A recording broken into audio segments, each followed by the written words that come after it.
Hey, it's Biddy Penny. Welcome back to my channel.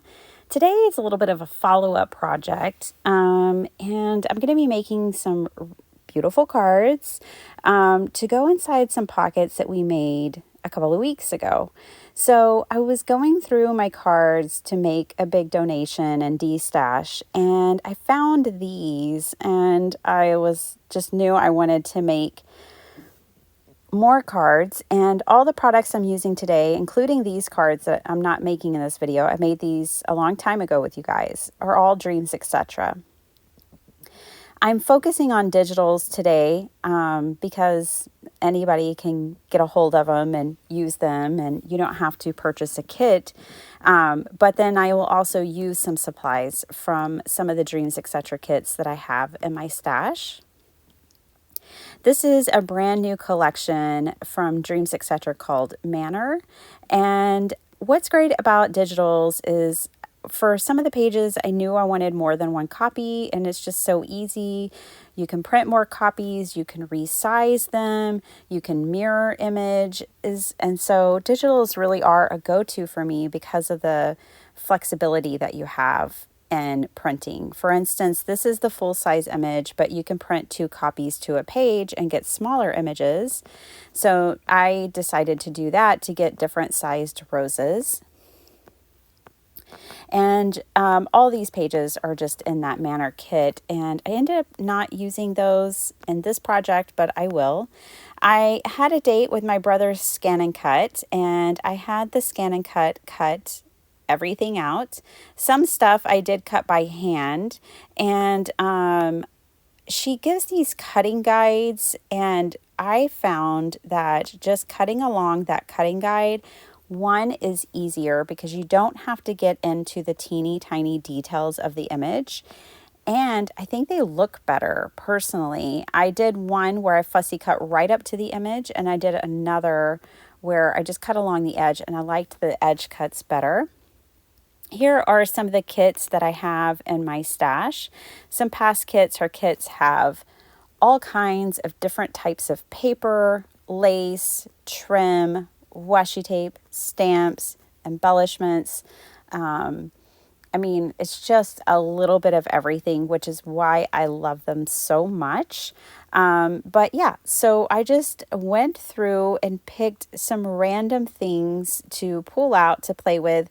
Some of it I used, some of it I didn't. I used the stamp set actually quite a bit. That's from Studio Light. The stamp set is. So if you couldn't get the kit because I believe the kits were sold out, then and you really like that stamp set, it is from Studio Light, so you'd be able to get it wherever Studio Light is sold. So I pulled out some paper, and then I have this Dollar Tree caboodle that I bought, and I love it.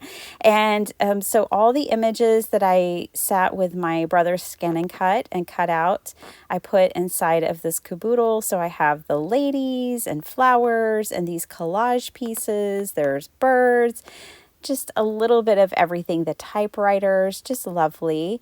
I am going to make a couple of cards here with you today, and but I took enough supplies out to make like 4 or 5 probably. I chose to use the collage sheets that came from this paper pad where the paper looks collaged already. I know it may seem a bit busy, but it will be fine in the end. And for whatever reason, those were the images that were calling to me. This paper is double-sided, and I believe the other side is like florals and things like that. But yeah, I just cut these down, and then I kept the scrap. I'm going to keep that as well. So I cut this down to 4 inches, the 6x6 paper, and then I cut it down to 6. So 4x6 panels, and then I'm keeping that other piece, that 2x6 piece. I decided that it would be fun to put these on colored card bases. So I'm cutting this down to 7x10 to make a 5x7 card base.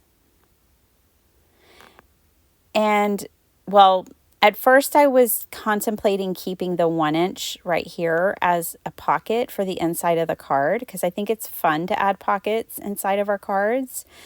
But I do end up cutting that off for the final card, but it's an option. So then you would cut your paper to 7 by 11 and score at that 1 inch mark.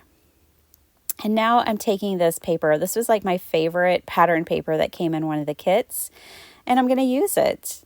I'm so proud of myself. It's sometimes hard to use your favorites. I cut these down to 3 by 12, and then I'm going to cut it to 6 3/4. So I'm going to have some different sizes here, but there's plenty of paper. So again, I'm cutting this down to 3 by, I believe, 6 3/4. And I loved the back of the papers as well. So today's cards are a lot of like collaging of elements, and I just love the way they came together. I wanted to make cards using, I keep using 6 by 6 paper pads in my 5 by 7 card making and playing with ways to make it work. And so I think this was a fun way to make it work but I also used the 12 by 12 paper too.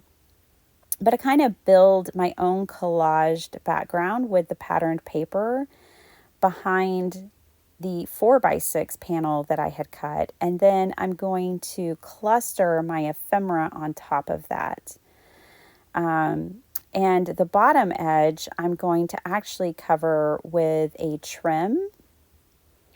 So, a lot of these kits come with like lace and different types of trim. It's not all lace. There's often like a macrame or crocheted kind of trim. There's also burlap. There's always a variety, which I really love. In this case, I'm using the lace. And I'm putting down some glue dots because the older cards that I had pulled out and I was showing you at the beginning of the video, on those I was using glue dots and foil, or I was using, adhesive with foil. So I just burnished the glue dots in really well, and then I used the other side of this pick tool to get the release paper off. And I'm going to actually bring back that same piece of foil. I've been using the same piece for a long time. It just lives on my desk with 4.3 million other things. And yeah, I just decided to add some little foiled dots, like polka dots, to these cards. And I really wanted to leave this part in and share it with you. I know it's subtle, but if you're looking for a way to embellish your cards, but you don't want to glue sequins on or, thick embellishments because postage is yet again going up, and you want more flat cards, I think this is a great alternative. You can get glue dots in lots of sizes from different companies. And so your polka dots could be any size you want. These glue dots are actually leftovers from a paper pumpkin kit ages ago when I used to still get those. And so, yeah, you can pick them up from virtually anywhere. So I'm doing my trick where I kind of position things where I want them and just lightly tack them down with a little bit of glue to basically give myself one solid piece. I know that some people use, what is that called? Oh, I can't think of it right now, but I know there's different ways of doing this. This is just how I prefer to do it. But yeah, when I'm clustering, I just kind of build my cluster and tack things down so that I don't lose the position of everything. I am going to use Fabri-Tac to adhere the lace down. Generally, lace does really well with my wet glue, my PVA Lineco glue. It will hold lace for sure, but it just takes longer to tack down and to dry. than the Fabri-Tac. I'm coming in with my Uniquely Creative foam dots just to give some subtle dimension here. If you wanted more dimension, I wouldn't pick these. These really have like they're thin foam, which would be ideal for decoupaging, where you layer, like you put one large piece and then you slowly put smaller and smaller pieces on top of it and you pop them up and it looks dimensional. It's so cool. I love that kind of card making. We don't see it near enough, I don't think, here in the States, but I know it's pretty popular in like the UK and other places. And I think that those Uniquely Creative foams would be perfect for it. They're also great if you don't want to spend a lot in additional postage. So I'm going to decorate the insides of my cards. I don't feel like my cards are ever done until the inside has something in them. And when I'm making these collage cards, then I really go to town on the insides, and it's so much fun. It's like you're getting to make, 3 or 4 cards, and I'm only making 2 because I'm also decorating the insides. So this is where I ended up using the stamp set quite a bit. I did some tone on tone with the pink on pink for the card base, but then I also stamped just that one rose on the green insert. I thought those 2 colors were really lovely together. I always love a mint green and a pink together. I think they're so beautiful. And so I'm also going to come in and ink with the leaves with a green ink. And I am just doing this like off the edge. I know that some of this will be covered, not all of it, but certainly some of it.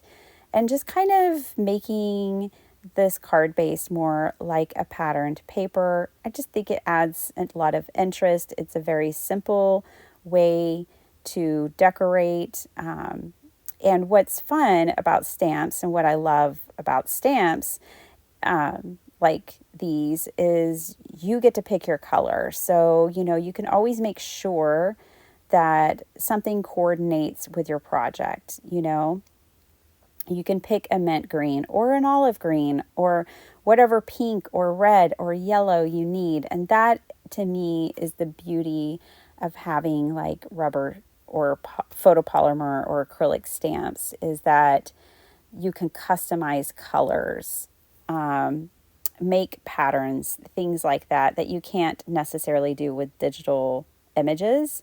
So I certainly like to have both, and that's one of the reasons why I like the Dreamz Etc kits, is because, you get a little bit of all of these things so that you can make truly unique projects. So I thought, all right, we are pretty good there, but I think it needs more. So I grabbed this banner and also this flower from inside of one of my Dreamz Etc kits, and I'm going to glue it down. So one of the great things about Fabri-Tac and Fabrifix is they're totally permanent. Great for fabric, but also for paper, because they won't cause your paper to bubble the way and have bumps in it the way that some paper can. I used to get really frustrated with my wet glue when I would glue down a layer and I could see the glue lines. That aggravates me more than just about anything in card making and paper crafting, is when I can see glue lines, because you work so hard on your projects and, you spend so much on your supplies, you take your time to make these projects, and then to sit back and go, wow, I can see exactly where the glue lines are on that. It is really frustrating. I don't have that problem with my Lineco PVA, and I don't have that problem with Fabrifix. but I have definitely seen it with other wet glues. So just something, I don't know, hopefully that you don't have the same issue with.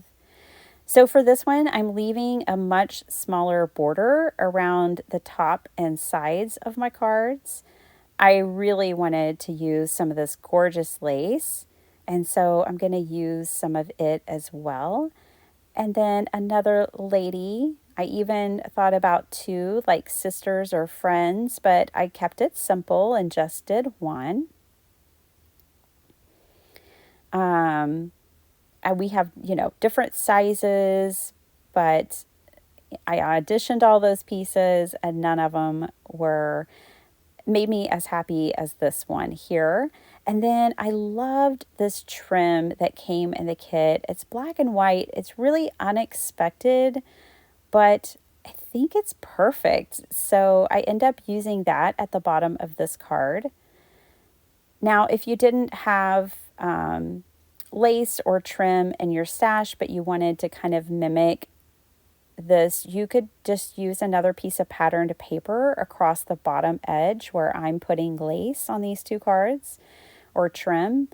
So, no worries if you don't have a big stash of lace and trim. Wherever you see me using lace and trim, you could use paper or other embellishments. Just a thought.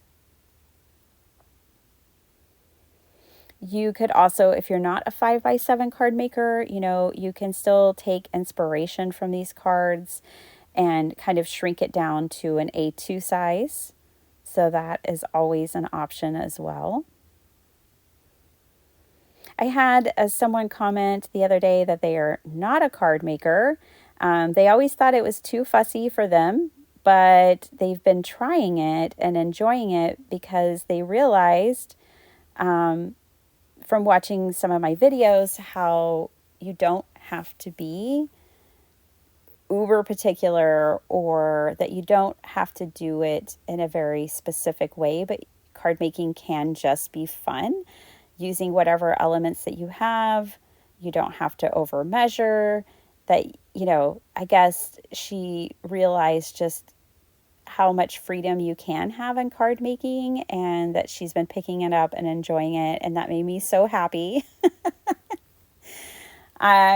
I've heard that many times in the junk journaling community that they have an idea that card makers are a different, which I've seen there is differences, but that they can't be bothered to hyper focus on small details, right? Some junk journalers, like, they just want more freedom and more flow, and they don't want to fuss over the little things. And I think as card makers, we kind of delight over the little details. But I delight in both, most certainly. And I do like an unhinged version of card making. So I'm glad that that resonates with some. I know it repels others that I'm a slightly unhinged paper crafter, but I just follow my bliss, and I hope that you guys do as well. Because I think for myself, I just find fun in all of it. Speaking of fun, I love the way this corner of my card and like, focusing on the little details. I love the way this corner of my card came together.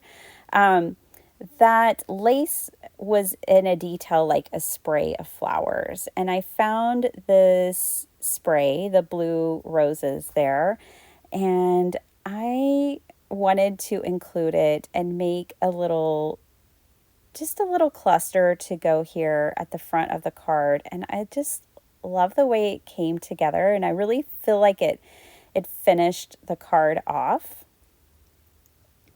I was crafting with my daughter the other day, and we had been crafting for like 8 hours straight, and she was like, "You can stop now." And I was like, "No, we're going to finish this. I'm going to see it through. I don't want to just stop and have to come back to it later."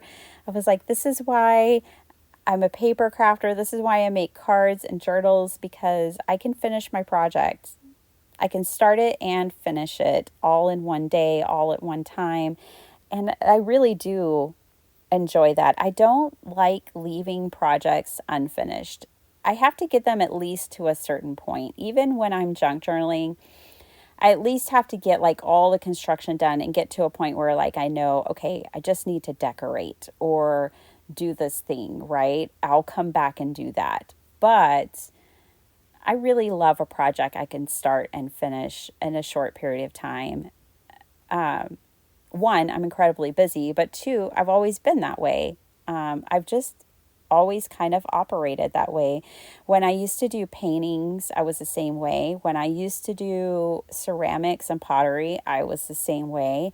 And I've always been kind of prolific in the making. Like I like to make a lot, and I like it to be a start to finish kind of thing. So that finishes off this card. Speaking of, at least the card front. And here's how I did the inside. I stamped with the same stamp set all around, and this time I stamped even more. I think it was even more free, and I loved the results on the first card and realized that even more roses and leaves would be fabulous. I took some of the same approach. I'm not reinventing the wheel here. I liked what I did the first time, but I did like over on the right, the flowers over the blue. I do like that better than the stamped on the green one. So I just go back and cover the stamp, the stamped rose in the first card. So I think one of the things about decorating the inside is that when you close your card back up, you can figure out if the outside's really done. Here is the pocket that I had made previously out of a file folder. I made 2 different pockets, and you can find that video linked down below. This one I had, pretty much fully done, but I did leave some space because I didn't know exactly what I was going to store in this pocket, what I was going to do with this pocket. I mean, I figured I was going to make cards to put inside of it.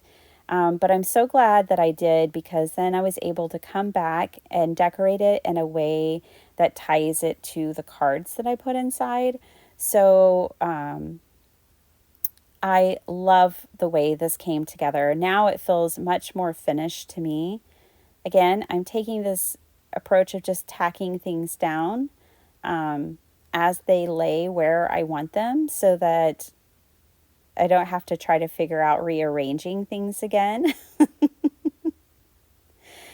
And yeah, I really love the cards, how they came together, this pocket.